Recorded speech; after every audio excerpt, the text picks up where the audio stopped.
Et voilà, c'est magique. Me voilà revenue. Donc on est vraiment au milieu de nulle part. C'est un chemin de rando qui est assez connu et qui est balisé, donc on peut facilement le trouver. Je ne sais pas trop comment il s'appelle. En tout cas, la chapelle, elle s'appelle la chapelle de Sainte-Foy. Et les habitations sont par là, mais très très très loin. Donc on peut venir à pied, il n'y a pas de souci. Et la chapelle, on la voit pas. On la voit de là-haut, vous voyez la croix. Donc on va crapahuter parce que ça se mérite, hein. C'est pas des chemins goudronnés, mais il y a un moyen d'y accéder. Là-bas on a un genre de bergerie ou de je sais pas quoi, abandonné, c'est pas vraiment une habitation. On va pas faire de l'urbex de fou, il n'y a rien dedans, il y a du matériel agricole, mais c'est ouvert. Voilà où on est. Plus loin là-bas, si on continue, mais j'irai pas parce que c'est un peu loin et c'est pas le but du jour. On a une promenade à faire en bordure de certaines gorges qui sont somptueuses. C'est par là qu'ils ont trouvé un dinosaure, des os de dinosaures il y a pas très longtemps. Regardez ce petit chemin que je vais emprunter. Bon, il n'y a pas grand intérêt hein. La montée, je vais crapahuter. Je suis en jupe et en sandales, donc tout va bien. Je coupe et je vous reprends là-haut. Je suis un peu plus en hauteur. Je vous montre le panorama. Est-ce qu'il n'y a pas mieux à 10h du mat que d'être là? Franchement, est-ce qu'on n'est pas bien? Là-bas, il y a l'Aude. On est vraiment, c'est le dernier village entre l'Aude et l'Hérault. Hein. C'est pour ça que je suis là. La semaine prochaine, je ferai un peu plus l'Hérault. Je vais me faire un système de tirage au sort. Ouh, je suis essoufflée. Pour savoir exactement où on va aller. J'adore l'imprévu, donc voilà. Donc là, on a des itounes, une oliveraie. J'adore les oliviers, évidemment. C'est l'arbre fétiche de la région avec les pins. Il y en a là. Je me suis soufflée comme une imbécile. Il faut que je reprenne la marche et que je cours un peu parce que c'est pas possible d'avoir ce cardio à mon âge en étant très jeune. Donc voilà notre jolie chapelle. Notre jolie chapelle avec Jésus. Évidemment, je l'aime beaucoup, donc je m'incline. Et nous allons entrer, c'est ouvert à tout le monde. Et voilà la splendeur. Elle est très simple. Elle est entretenue. Regardez, les gens y déposent ce qu'ils ont envie. J'avais déposé des choses une fois.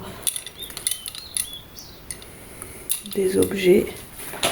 Là, nous avons Marie. Ça change régulièrement, il n'y a jamais les mêmes choses. Nous avons Marie avec de nombreux chapelets. Ici, nous avons une belle sculpture de Jésus.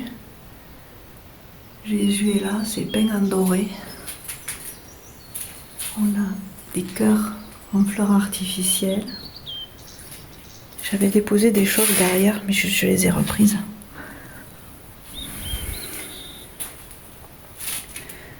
Des bougies. Je ramènerai des bougies, elles sont terminées celles-là. À l'occasion, si j'ai l'occasion de revenir. Alors ça, j'aime pas les gens qui... On n'a pas besoin de savoir vos prénoms et le moment où vous êtes venus, quoi. Ça, on s'en fiche. C'est pas vous le personnage principal. C'est relou, hein. Arrêtez de graver votre nom et votre date partout, on s'en fiche. Ah, je m'énerve toute seule. Regardez ce chapelet, comme il est beau. Jésus avec un petit brin de lavande. Ici, on a une petite alcôve avec un petit bénitier. Il faudrait ramener de l'eau bénite de quelque part. De Lourdes, par exemple. Une religieuse. Et ici, on a Marie qui est scellé. Qu'est-ce que c'est ça? Des perles.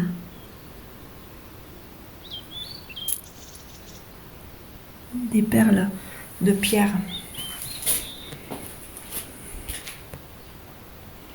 Bon, mais voilà, c'est la fin de la visite de la chapelle. Je vais me recueillir quelques instants puisque vous savez que moi et Jésus, c'est une grande histoire. Je vais rester un petit instant et je vais vous montrer autre chose. Restez parce que sur ma route, j'ai une curiosité à vous montrer. Vous n'allez pas être déçus. Il y a une ambiance splendide là où je vais aller. Vous allez voir. À tout de suite. Donc nous voilà, non plus à Creusy, mais à Montouliès, petit village de l'Hérault, le dernier avant l'Aude, vraiment collé au mien, donc on est vraiment très voisins. Et ce que je voulais vous montrer, c'est ça. Regardez cette splendeur. C'est ce qu'on appelle la fontaine romaine. C'est pas du tout une construction naturelle, hein, c'est une construction de l'homme attribuée aux Romains. Je vais vous faire un petit topo après parce que j'ai des informations. Donc là, oh les chouchous! Bonjour messieurs, dames! Ils y étaient pas la dernière fois. On a des poissons. Quelqu'un a dû les jeter dedans. Ils y étaient pas, j'ai jamais vu de poissons là-dedans. Mais ça a l'air d'être des poissons rouges d'animalerie. Qu'est-ce que vous faites là, vous? Mais enfin, c'est joli. C'est pas des carpes. C'est vraiment des poissons rouges. Donc là, on est en été. Donc, et puis il n'a pas plu. Donc c'est assez sec. Mais l'hiver, quand on vient, la paroi suinte d'eau. Et ça tombe là. Ça perle. C'est magnifique. La nuit, c'est éclairé. Donc je viens assez souvent la nuit. Oui, j'ai des habitudes bizarres, mais je viens souvent la nuit et j'aime beaucoup cet endroit. C'est très paisible. Là-bas, on a un départ de randonnée pour aller voir les fours à chaud. Je vous expliquerai aussi. Mais on va pas faire la randonnée aujourd'hui. Hein. Voilà, là, la randonnée part de là. Un jour, j'irai la faire quand j'aurai le courage. Je suis pas trop rando en ce moment. Et voilà. Très joli. Ben voilà, c'est tout. Ben on termine notre visite ici et je vous dis à bientôt.